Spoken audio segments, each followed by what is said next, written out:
Hi, I'm Steve Smith with HillBilly Mojo's Double Spur Ranch. And I've been building a round pen out here for a little while, but I got a little Predator um, gasoline auger, and that's what we're sinking our posts with. Works pretty good. I've sunk a lot of posts with it. They're inexpensive. You get them down at Harbor Freight. Now I know if you're an established rancher or farmer, you have heavy equipment, but not all of us are, and so we all got to start somewhere. So if you're a homesteader or have a little piece of property and you're not able to get yourself a big heavy piece of equipment to punch holes in the ground for fencing and whatnot, this is a viable option. They're available at Harbor Freight for $180 or so. Sometimes you'll get a coupon. Pro tip: if you Google the product and then Harbor Freight, and then select images on your Google search, a lot of times you'll find a coupon for a cheaper price on that that's not yet expired, even though they're not currently advertising that, so there's something you can do. But anyway, one of the things that I ran into with this thing is I came out here to start up on my round pen and start poking holes in the ground, and do you know, the dang thing wouldn't start.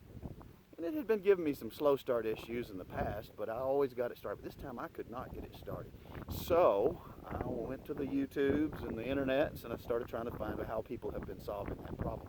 And I didn't find this particular answer anywhere, so I'm going to give it to you.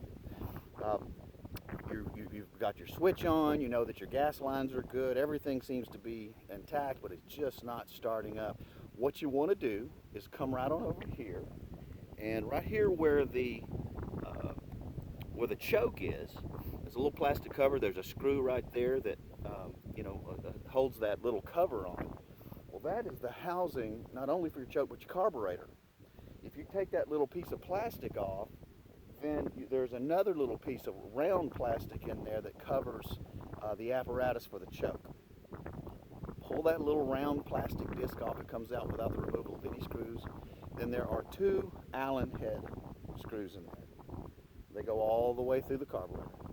All you've got to do is pull those out, and then that will allow you to get to the screws that actually hold the carburetor onto the block.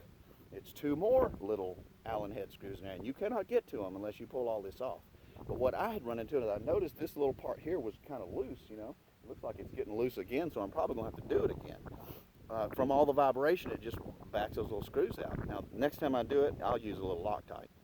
Anyway, if you pull that off and then access that second set of little Allen head screws, you can tighten that carburetor right back down, because what's happened is it's allowing air to come through and it just won't start whenever that happens. So you tighten those things down. Do you know that thing started first pull after I did that?